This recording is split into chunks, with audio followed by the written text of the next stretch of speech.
solidariedade. Na minha opinião, não existe ato mais solidário e pleno de amor do que o ato da adoção. Você sabia que no Brasil existem dezenas de milhares de casais dispostos a adotar uma criança? Isso que você ouviu. Mas nem sempre eles se enquadram ao que a justiça exige. O processo é lento, a burocracia é gigantesca.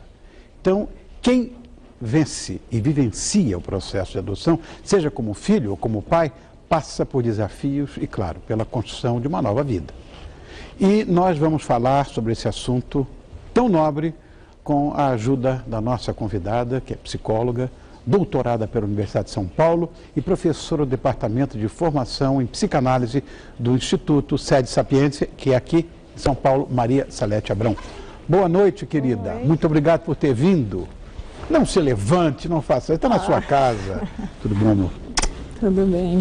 Com um Tudo currículo bom. desse, meu Deus do céu, doutorado na USP, socorro, socorro, Não tem que precisa pedir pedir socorro. O seu também é grande, até no tema da adoção. o que você quer. Bom, esse livro que você escreveu, que é o Construindo o Vínculo entre Pais e Filhos Adotivos, não sei se está frisado, esse que está aí no seu vídeo, inclusive, foi baseado em experiências clínicas, me parece, né? Conduzidas pelo Instituto de Psicologia da Universidade de São Paulo. Que pesquisas foram essas? Qual é o objetivo dessa história toda? Tá. Eu vou começar te contando, Rony, uma coisa assim. Primeiro, me apresentando, tá? Sim. Te dizendo, eu sou psicóloga há 31 anos, tá? Você não tem isso de idade? Tenho. Tem pessoas que disfarçam bem. Eu tenho 54 anos, não precisava revelar no ar, né? Mas gatinha, olha! Então tá bom, adorei. Já valeu a entrevista. É verdade mesmo? Você tem 54 anos. 31 de profissão, só se eu tivesse saído no maternal para falar. Meu Deus do céu, deve ser o segredo do psicólogo, não envelhecer. Tá bom, pode ser. Mas então, nesses 31 anos de profissão, 21 deles eu me formei como psicanalista, tá? E há 15 anos eu pesquiso adoção, né? E eu vou contar, porque você perguntou das pesquisas, que foram o meu trabalho de mestrado e doutorado, que na verdade o interesse surgiu da minha experiência clínica, de atender várias situações de filhos adotivos, sejam adolescentes, adultos, crianças, né? E eu comecei a me interessar em entender se existia alguma coisa de específico, tá? Nessa situação que pudesse gerar problemas. E era uma coisa que me intrigava particularmente, porque eu vou contar outra coisa para você e para os telespectadores. Ninguém está ouvindo, só para mim, vai. Tá bom, só para você? Tá. Não posso. Então, que na verdade, quando a gente estuda psicanálise, a gente aprende uma coisa que é o seguinte, que todo filho, na verdade, é um filho adotivo. Que a gente, quando nasce, né, precisa ser adotado pelos nossos pais, mesmo que sejam pais biológicos. Está correto isso que você está falando. Que você precisa olhar e desejar, querer e ter essa criança. Isso né? é o encontro de tudo que eu imaginei em termos de paternidade e maternidade. Pois é, conhecendo um pouco da sua história, eu até pensei nisso, entendeu? Assim, que a gente adota os filhos que tem. Claro, né? claro. E isso, porque um bebê humano nasce desamparado, né? E precisa ter alguém que olhe e fale, você é meu, eu te quero e eu vou cuidar de você. E é assim que uma criança sobrevive e se desenvolve psiquicamente, né? Você fala sobre saúde mental também e o desenvolvimento psíquico daqueles que são adotados e que adotam, né? Como é que é isso, querida? Então, eu vou te falando nessa linha mesmo, né, do que é essa questão da saúde mental. Por quê? Já que todo filho é adotivo, eu ficava me perguntando, bom, por que a situação de adoção propicia algumas dificuldades como as que eu estava vendo na clínica, né? Então, eu fui em busca aí, a partir da experiência da patologia, dos sintomas, que é o que a gente tem na clínica, começar a entender como funcionava o processo para poder pensar assim, Bom, o que faz isso ser mais saudável, tá? E comecei a estudar o que ocorre sempre na adoção. Na adoção clássica aí, né? Eu falei que todos os filhos são adotivos, mas é lógico que são... Isso. Porque são adotivos dos filhos, o vínculo biológico não garante você se apoderar de um filho. Então, por que a adoção não é tão assim tranquila e bem vista, né? Muitas vezes pode dar problema. Eu falei, não, isso não pode ser assim. Eu tenho que começar a ver por onde pode dar certo, né? E entender por que não dá certo, né? Então, os desafios, os problemas que acontecem. Comecei a observar o seguinte, toda situação de adoção tem uma situação de entrega de um filho, ou seja, a família biológica, por motivos diversos, não pode estar com aquela criança e ela vai ser entregue para adoção. Vou chamar assim, porque isso muitas vezes é chamado de abandono e nem sempre é abandono. Às vezes é um ato de amor. É um ato de amor, é uma tentativa de que essa criança seja melhor cuidada, tal. Então, existe uma situação de entrega. Essa situação faz com que aconteça o seguinte, essa criança teve uma história, mesmo que ela seja recém-nascida, uma história de gestação, uma história anterior com uma família de origem, que é a família biológica. E tem uma outra história com a família que vai recebê-la, né, que vai adotá-la. Então, existe uma ruptura, como se fosse uma fratura nessa história, né, que faz parte da história da vida do sujeito, né, Rony? Como a gente tem tantos eventos traumáticos na vida, dificuldades, perdas, mortes, essa é uma característica da adoção. Quando acontece uma situação de adoção, isso tem que acontecer. E se essa ruptura for absorvida pela família que adota, e puder ser falada, ser contada, a chance de que seja saudável a adoção é muito grande, né? O que me incomoda muito nessa história é o seguinte, eu acompanhei de perto a trajetória de um amigo meu, querido amigo meu, que é inclusive do ramo, é diretor de televisão. E um processo de adoção que eu nunca vi nada igual na minha vida. Até porque existem tantas crianças abandonadas e existem tantos casais querendo adotar. A luta desse meu amigo foi tão gigantesca e eu pergunto a você, por que ainda é tão difícil adotar? Todos os requisitos. Ele já tinha 2 filhos, tinha um casal de filhos, era uma menina. 2 casais, já tinha um casal, a família constituída, viviam as mil maravilhas, ele e a mulher, casa própria, tudo direitinho, tudo arrumadinho, trabalho, tudo. Ele demorou 3 anos, 2 anos e meio. Eu vou te dizer por que é tão difícil, né? Hoje ela está na USP. Hoje ela está na USP. A adotada. Tá vendo?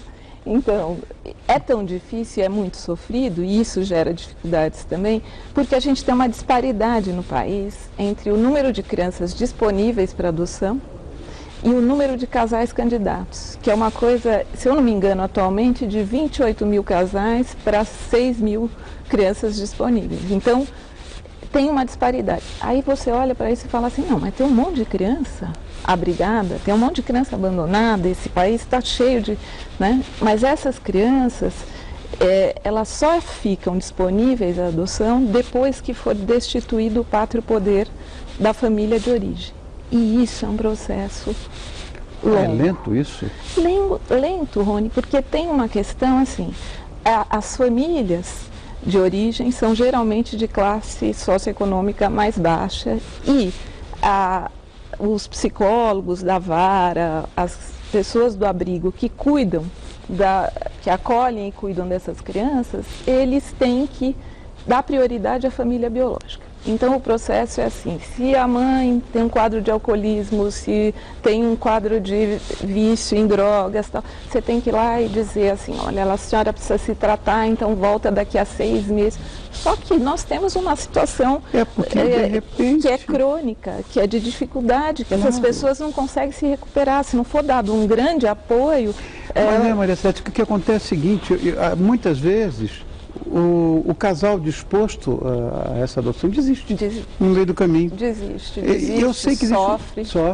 Eu sei que tem um estatuto, inclusive, da adoção, não sei em que pé está, você talvez tenha mais informação. Então, sobre essa questão da lei, eu até... eu não sou especialista, tá? Eu estudei um pouquinho para escrever nas minhas teses e tal. A lei da adoção no Brasil, ela vem melhorando, tá? Eu posso te dizer que ela melhora, ela é uma lei relativamente recente, a primeira regulamentação é de 1916, tá? Acho que só em 69 a gente tem a possibilidade de adoção plena, que é uma adoção que o filho que é adotivo pode ter todos os direitos, né, como um filho biológico, mas isso era uma opção. Tá? A partir de 1988, aí a adoção plena é instituída mesmo e obrigatória. E agora, em 2009, que foi atualizada a lei da adoção, que tenta agilizar esse processo que eu estou falando com um cadastro único e com a permanência das crianças no abrigo por 2 anos no máximo. Mas entre a lei e o que vai acontecer na prática, ainda tem um caminho. Eu tenho que citar experiências vivenciais para fazer esse nosso papo, sei lá, ser mais intimista e de repente a gente pode contribuir de alguma maneira, né, Maricete? Ou um outro casal de amigos que eu tenho de muitos anos, conhecidos meus há 45 anos, adotaram uma menina. Tá. Fizeram até, eventualmente, uma homenagem, depois eu te conto até como, não posso falar publicamente, que essa coisa vai ser matada, a charada. Eles nunca contaram para a menina que ela era adotada. Tá. Eu não sei se isso é certo, se isso é errado, mas de qualquer maneira, se isso for errado, existe uma idade, existe uma cronologia para você contar para o adotado que ele, de fato, foi adotado? Tá. A orientação que a gente dá, Rony, é que a pergunta seja respondida à medida que ela surge. Porque crianças, você tem filhos, né? Tenho 3. Crianças pensam sobre o mundo, certo? Crianças querem saber da vida, querem saber da sua origem. Aliás, é a nossa pergunta humana, né? De onde viemos, para onde nós vamos, tal. Então, não é diferente com uma criança que foi adotada. Ela quer saber sobre a vida dela, de onde eu vim, onde que eu estava, o que vocês fizeram, como foi e tal. Então, a orientação, uma orientação tranquila, que isso seja respondido à medida que vem, desde que uma criança é bem pequenininha, ela pergunta sobre as coisas do mundo, sabe, de onde vem. Então, a orientação é que se conte. Não contar é uma coisa que gera sintoma. Porque quando eu não sei sobre a minha história e eu vejo que isso tem um veto, eu começo a produzir sintomas. Tá? Na adoção acontecem muitos sintomas de dificuldade de aprendizagem em função da dificuldade... Essa menina que eu conheço, ela é aparentemente normal, essa filha desse casal de amigos. Aparentemente normal, tudo, fez a sua faculdade, tem formação acadêmica, absolutamente normal. Eu sei, e mais uma meia dúzia de pessoas, que aquele bebezinho recém-nascido não é deles, porque ela não podia gerar filhos. Mas ela não sabe, ela acha que aquele é mãe, aquele é o pai dela mesmo. Ninguém contou. Talvez por isso ela não tenha esse questionamento, não tivesse questionamento quando era pequenininha. Porque no seu livro você fala do duelo rompido, que é essa eventual ruptura de valores culturais que associam a mãe biológica, eventualmente, àquela de criação. Mas quando é bebezinho de colo, 2 meses, foi 2 meses, 1 mês, uma coisa assim. é difícil, né, que você possa descrever esse elo rompido. Então, esse elo rompido tem dois aspectos. Memória de DNA, talvez. Não, essa memória existe porque a gente sabe coisas da nossa vida. Nós, psicanalistas, falamos da memória inconsciente, tá? Então, provavelmente ela sabe e se criou sabe inconscientemente, mas não sabe conscientemente, e se criou um acordo positivo ali e isso se manteve como segredo e tudo bem. Só que na maioria das histórias isso não acontece. Primeiro porque tem sempre alguém para falar. Algum testemunho, algum primo, eu sempre digo que é sempre algum primo. Alguém que era pequeno na ocasião e que se lembra e vai falar. E isso é muito ruim, porque se cria a criança com um veto de acesso. Então tem coisas que não são ditas. Então, mas não é só o não dizer que é ruim. A orientação que a gente dá é que é melhor que se diga. Mas dependendo de como é dizer para esses pais, às vezes é melhor não dizer. Porque se os pais têm um grande conflito em relação a terem adotado, se viveram uma longa experiência de infertilidade, eles vão ter muita dificuldade de tocar no assunto, sabe?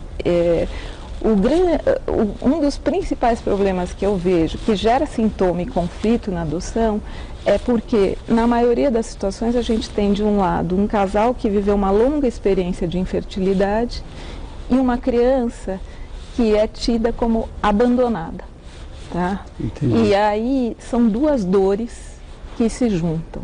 E na junção dessas duas dores, quando essa criança, por exemplo, faz uma birra, né? Você, falando de filhos, aí, qual filho que não fez birra? Eu não sei, os meus são 3 biológicos e sempre fizeram birra. Eu achava que não, que nunca isso ia acontecer. Mas quando acontece, normal, né? Só que quando o filho é seu e biológico, no máximo você pode pôr a culpa no marido. No meu caso, falar, você deve ter puxado de você, porque está aí se estrebuchando aqui na minha frente, eu não sei o que é isso. Quando os pais passaram uma longa experiência de infertilidade, não se sentem autorizados a serem pais, e a criatura lá dá um eles falam, meu Deus, deve ser alguma coisa dessa criança que eu não conheço, deve ser alguma coisa da origem dela que eu não sei, e aí começa a se criar um sagrado, um negócio que não sai do lugar, entendeu? E aí a criança se assusta também, porque os pais estão assustados, e aí ninguém põe limite, porque coitadinha, deve ter sofrido, e aí vai virando socorro, entendeu? Deixa eu mostrar mais uma vez a capa do livro da Maria Salete, que esse que está aí, aí está.